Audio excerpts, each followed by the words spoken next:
दोस्तों, जिनके अपने वजूद होते हैं वो बिना पद के भी मजबूत होते हैं। नमस्कार दोस्तों, मैं हूं आपका दोस्त लोकेश साहू और आप देख रहे हैं लोकेश छत्तीसगढ़िया यूट्यूब चैनल। साथियों, इस वीडियो के अंदर बात करूंगा छत्तीसगढ़ शिक्षक भर्ती की, जहां से इस वक्त बड़ी जानकारी मिल रही है।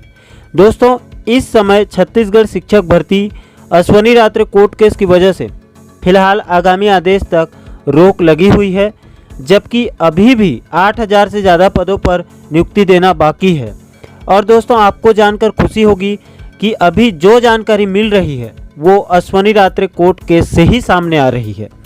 दोस्तों, मैं उस खबर को बताऊं उससे पहले अश्वनी रात्रे केस से जुड़े कुछ महत्वपूर्ण जानकारियों को बताना चाहता हूं। तो साथियों, आपको याद होगा कि सीटेट 2019 का परिणाम व्यापम के परिणाम जारी होने के लगभग 20 दिन बाद जारी हुआ था और विभाग का नियम ये कहता है कि कोई भी दस्तावेज या परिणाम व्यापम के परीक्षा के परिणाम जारी होने के पहले का होना चाहिए।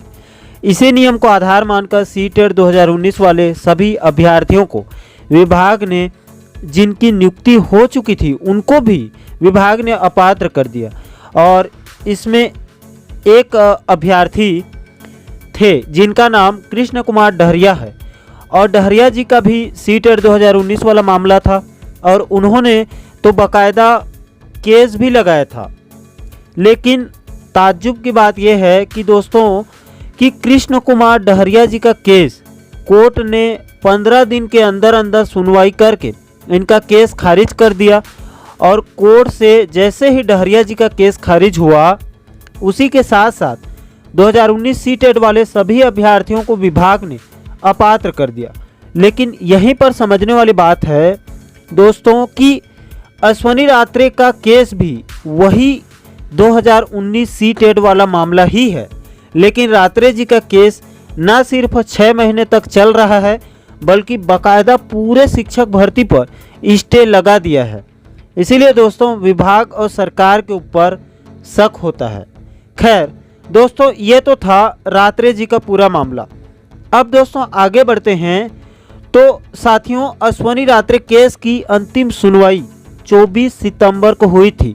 उसके बाद मैं आपकी जानकारी के लिए बता देना चाहता हूं कि 24 सितंबर के बाद रात्रे केस की नेक्स्ट हेयरिंग डेट कोर्ट से नहीं मिली है, अभी तक नहीं मिली है। हालांकि दोस्तों, इस बीच रात्रे केस में 2 बड़े अपडेट किए गए हैं। पहला तो 29 सितंबर को सरकार के वकील आशीष तिवारी जी ने कोर्ट के सामने सरकार का पक्ष रख दिया है।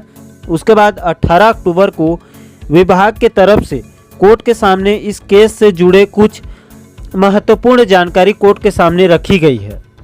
उसके बाद 29 अक्टूबर को, मतलब बीते शुक्रवार को, अश्वनी रात्रे केस में 2 बड़े अपडेट और हुए हैं, जिसकी जानकारी कल रात को सार्वजनिक की गई और मुझे आज सुबह पता चला। दोस्तों, आप यहां पर IA डिटेल्स में देख सकते हैं कि रात्रे केस में एक अपडेट 18 अक्टूबर को किया गया था। उसके बाद उसके नीचे 29 अक्टूबर 2021 को 2 अपडेट और किए गए हैं। किसके तरफ से, तो आप पार्टी में देख सकते हैं। यहाँ पर स्पष्ट तौर पर लिखा गया है कि स्टेट ऑफ छत्तीसगढ़, मतलब इसको विभाग के तरफ से कोर्ट में जानकारी दी गई है। दोस्तों, यहाँ पर मैं आप लोगों को एक तथ्य को बताना चाहता हूँ कि IA का मतलब वास्तव में क्या होता है। तो दोस्तों, जानकारी के मुताबिक IA का कोर्ट के संदर्भ में, कोर्ट केस के संदर्भ में इसका मतलब होता है कि किसी केस को लेकर कोर्ट के सामने कोई जानकारी दी जाए या फिर समय की गंभीरता को समझते हुए उस केस को जल्द सुनवाई, मतलब अर्जेंट हेयरिंग के लिए कोर्ट से आग्रह किया जाए। अब दोस्तों, 29 अक्टूबर के इस अपडेट को लेकर जब मैंने जानकारी इकट्ठा करने की कोशिश की तो मुझे इस संदर्भ में 2 जानकारी मिली है। 29 अक्टूबर के इस अपडेट को लेकर कुछ अभ्यर्थियों का दावा है कि चूंकि इस केस में जो अभ्यर्थी इंटरवीन बने हैं उनके तरफ से कोर्ट में 29 अक्टूबर को कोर्ट के सामने कुछ महत्वपूर्ण दस्तावेज या दलील दी गई है कि रात्रे केस की जल्द सुनवाई की जाए। अब दूसरे धड़े का मानना है कि 29 अक्टूबर को विभाग के तरफ से अश्वनी रात्रे कोर्ट केस में अर्जेंट हेयरिंग के लिए अपील की गई है। अब दोस्तों इन दोनों में से आपकी क्या राय है मुझे कमेंट करके बताना। दोस्तों इसको लेकर भले ही अभ्यर्थियों की राय अलग अलग है, लेकिन जो जानकारी मिल रही है वो वाकई में बहुत ही सुखद जानकारी है। जी हाँ दोस्तों, सबसे पहले तो जानकारी के मुताबिक कल बिलासपुर हाई कोर्ट में कोई अवकाश नहीं है, मतलब कोर्ट में कल कार्य होगा। और दूसरी बड़ी जानकारी कि कल सब कुछ सही रहा तो कल 1 नवंबर को अश्वनी रात्रे केस की सुनवाई होना तय है। और दोस्तों जानकारी यहाँ तक मिल रही है कि कल संभवतः रात्रे केस से स्टे भी हट जाएगा। दोस्तों अगर सच में ऐसा होता है तो उन सभी 8000 अभ्यर्थियों को दीपावली की बहुत बड़ी उपहार मिलने वाली है। साथियों दुआ कीजिए कल कोर्ट में सब कुछ अच्छा ही हो।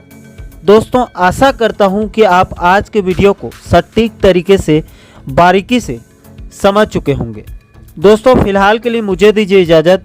छत्तीसगढ़ शिक्षक भर्ती के साथ साथ प्रदेश के तमाम महत्वपूर्ण खबरों को जानने के लिए चैनल को सब्सक्राइब जरूर करें। दोस्तों अभी के लिए इस वीडियो में इतना ही। मुझे दीजिए इजाज़त। जय हिंद, जय छत्तीसगढ़।